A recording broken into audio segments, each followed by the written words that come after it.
As a second step, a bit stronger version of the previous lemma. We will see that again if we are given pairwise distinct places, then in this case for each I,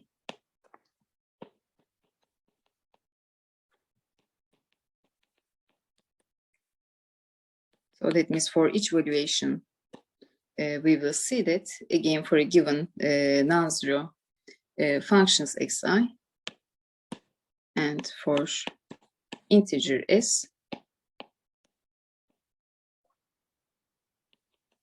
we will see the existence of the sequence of the functions in O. Here, again, O denotes subring we introduced in the beginning.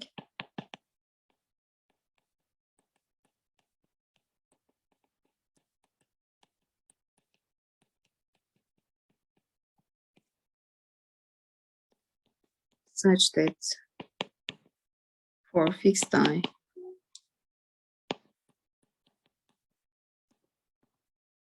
they are close enough to xi with respect to valuation I. I'm sorry, x minus this function has valuation which is bigger than or equal to vi of xi plus mu.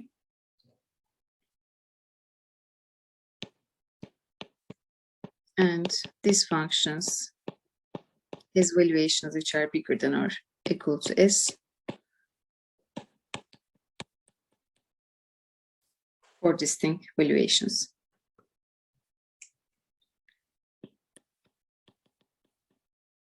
And the proof works over the induction over mu. So in the base step, indeed what we want to see that there exists a function, let me note it by xi to the o, xi to the 0, which satisfies xi minus xi0 bigger than or equal to vix plus 0, and vj of this function is bigger than or equal to s. Indeed, we can conclude for each I from the first lemma.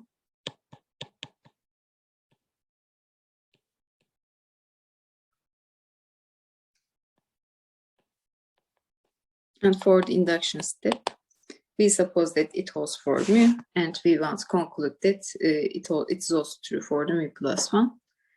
So let me suppose that there exists a function which is denoted by xi to the mu. This is by the induction hypothesis.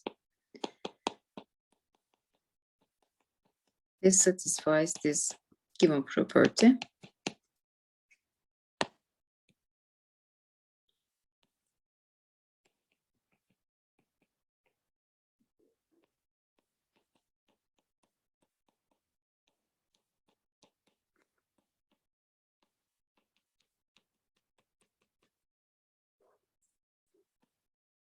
And our claim is that to see the existence of, it can be the same function or a different function, but which is denoted by xi to the mu plus 1.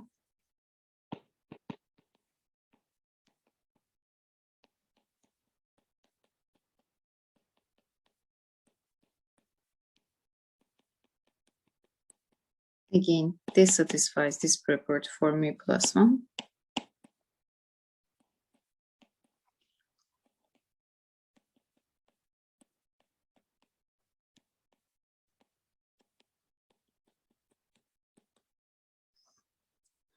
So if in the assumption case, if this valuation indeed, which is bigger than or equal to vixi plus mu plus 1, this is obviously bigger than or strictly bigger than this guy, and indeed by choosing this function as in the previous one, we can see the existence of such a function.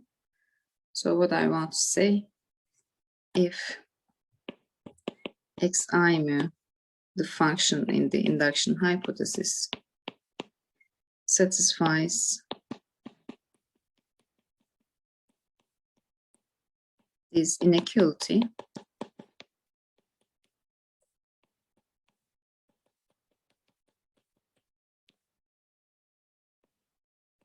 actually we don't need to consider this part, we need the existence of such a function that gives us the same inequalities.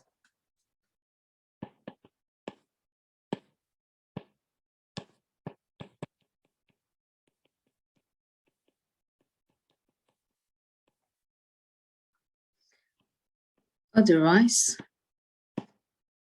so that means if it is not bigger than or equal to mu plus 1, but it is bigger than or equal to vi of x plus mu, I'm sorry, it's not bigger than, if it's not bigger than or equal to vi of xi plus mu plus 1, but it's bigger than its previous term, then in this case, it means if vi of xi minus this function xi mu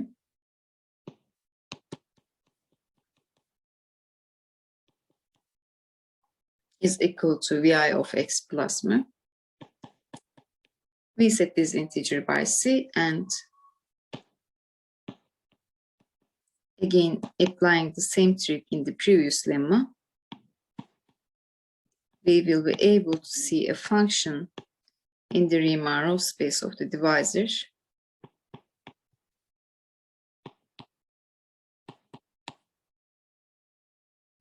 again, which is described by these PRs and Q. And here C denotes this choice in this case.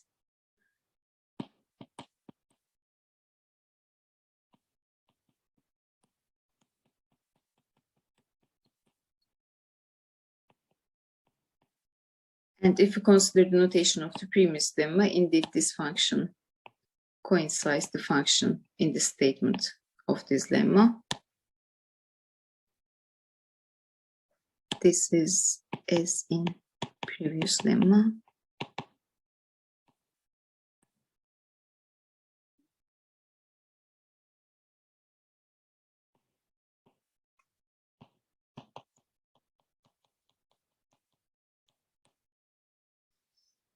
Which is strictly bigger than of vi of x minus difference of the x and xi mu. And in this case, we know that this is equal to vi of xi plus mu. And if this is strictly bigger than or equal to this guy, that means this is bigger than or equal to it's plus 1. And this shows the existence of these functions again.